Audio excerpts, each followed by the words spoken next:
When we hear today's readings, first from Isaiah with the suffering servant and his purpose, and understanding Jesus as the high priest according to the Jewish faith, that he is someone who brings about not just an end and a remission of sin, but enables people to live together in happiness and peace eternally with God. That his purpose wasn't to make heaven here on earth, but to draw people from this life to everlasting life with God. All too often, we mistakenly think that our purpose in life is to succeed, instead of thinking about how God works through us so that all may succeed. In today's gospel, James and John, Zebedee's sons, asked to be with God eternally in heaven, but they want to have places of prominence, one on his left and the other on his right. And he goes, I don't think you know what you're asking for. Because in order to live eternally with me, you must drink of the cup that I drink and be baptized in the baptism that I share in. When he talks about the cup that he drinks, he's talking about taking on suffering and death like the suffering servant. The same with the baptism, that he chooses to suffer and die with Christ so as to rise with Christ, is the understanding of living for others. Life would be so much easier if we, instead of thinking about how we can best succeed, is to try to make others succeed. And when he's trying to explain this to James and John, the other 10 disciples become indignant and are upset with them. And he says, you're missing the point. All of you are called to everlasting life, but what does it matter who sits at your left or sits at your right? You need to appreciate that reservation is of no necessity. For we're called for everyone to share in God's gift of life in life eternal. And the way and means in which we are called to do so is to try to put others first. When I was studying in the seminary, and we had a course on counseling, marriage counseling, we had speakers come in. It wasn't just priests teaching us, but those who were counselors. And I remember one of them saying, the key to happiness in marriage, as well as your home and with your family, is always to think of others. That is the best way to live in happiness and community, is not placing yourself first, but your spouse. So the best way to go through married life is to say, yes, dear.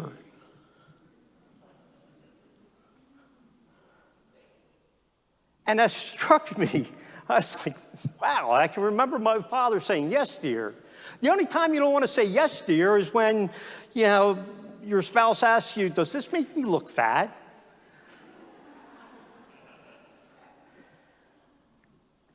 When we think about how we can make someone else understand their importance, you can never tell anybody how to feel. It's like you don't go ahead and say to somebody, who's upset, honey, calm down. You're being overly dramatic. Man, that'll never work. You don't tell somebody how to feel, they feel how they feel. But you need to know what you can do to make somebody else understand their importance by doing nice things for others. We need to appreciate that we can lift somebody up, either by forgiving their sins, okay, and not holding them accountable for them, or holding grudges, or refusing to speak to one another. It's not about treating somebody with, being indignant with another person. It's about trying to put yourself in their shoes and understand at times we all have this need or desire to be loved and to be empowered. When we realize that we have this power, we understand that we're called to share it. When Jesus is teaching his disciples that, you have to present yourself as servant to others. When you do so, everything else falls in place. If we serve our God with all our heart, with all our mind, with all our soul, and our neighbor as ourselves, life is so much happier and peaceful and enjoyable. We need to, and that's why those children in the other room, we need to have our children understand that they need to know that they have power, that they're important. And parents are called to teach their children this, to make them responsible for knowing that they have this power to help in the family. It doesn't mean that you have to spoil them. On the contrary, that's the job for grandparents. They have the right to spoil. But we need to try to reassure each other that we can make a difference and do make a difference. We ask people to lift one another up. When we celebrate life here and everlasting life, we're called not to say who's going to be where and there. We should just be joyful that all of us are called to be together with God. Yet there's some people who would like to say who gets to go to heaven and who doesn't.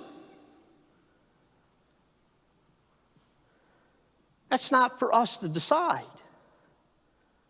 For if we truly live for everyone, including those who we don't necessarily like, but we are called, like Christ, to die for them, that is, by making sure that they understand they're important, then we will indeed celebrate life eternally. The suffering servant in Isaiah is someone who takes on suffering, not just for the sake of suffering, so that others might have life and life to the fullest.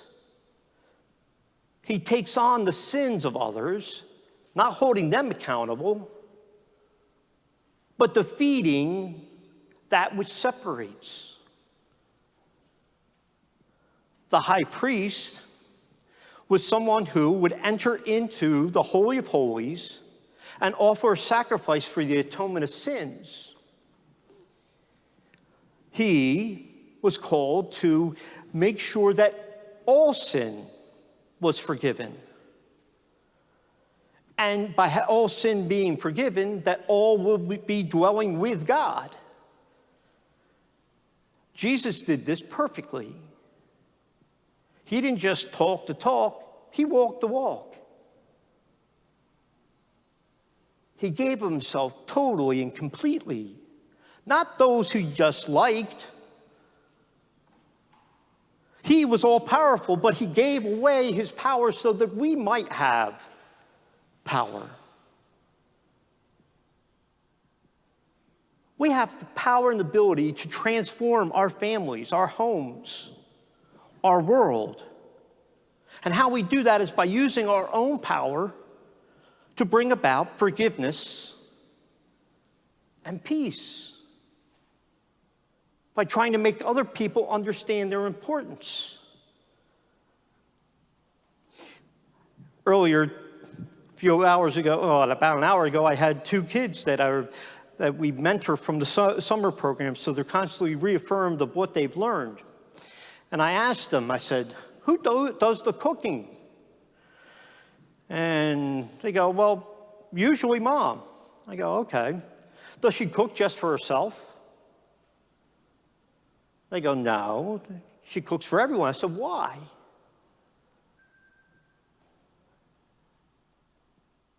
And they said, well, she wants to share with others. I go, exactly. And that's what we're called to do as well. That's why we come to Mass. That's why we come to the sacraments. Not because we're bad, but because we know we're called to do good. We're called to look past the faults of others, lift them up, bring healing and peace, bringing unity instead of disunity. Whenever we're willing to defer the power we have for the sake of another, making another person understand their importance, their dignity, their value, their worth, we accomplish the will of God. We don't follow our own will or our own desire. We align ourselves with God's. For He does give us the power to heal, to bind, to make others understand their significance, value, and worth. We should not have teenagers feeling that their lives are insignificant and unimportant. We need to teach them that they do have power. Whenever we're willing to be able to help another person know that they have ability and power and strength that's given from God, not only does it help that person, it helps one and all. Again, the reason why I told the kids, why should you go to Mass? Not because you feel like it. I remember saying to my dad, I don't feel like it. He goes, I know, neither do I, but get in the car. It's the understanding that you can do something about your situation in life. And when we take the time to understand the importance of others, that's why we don't just always sit at home. We gather together to recognize the importance of everyone so that everyone gets to share. It's not about who's first or who gets to sit on the left or the right. It's about understanding everyone's call to share in the life of God. And we have the power and ability so that others can do the same. Don't underestimate the power you have, the importance of your prayer.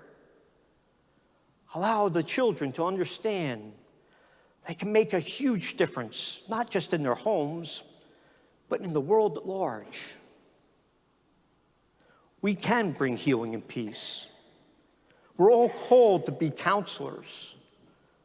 We're all called to say, yes, dear, for that's so much better than acting with anger and resentment and indignancy. Allow God to touch your minds and hearts and enable you to realize the power you have to bring about the manifestation of His love and glory to all the world.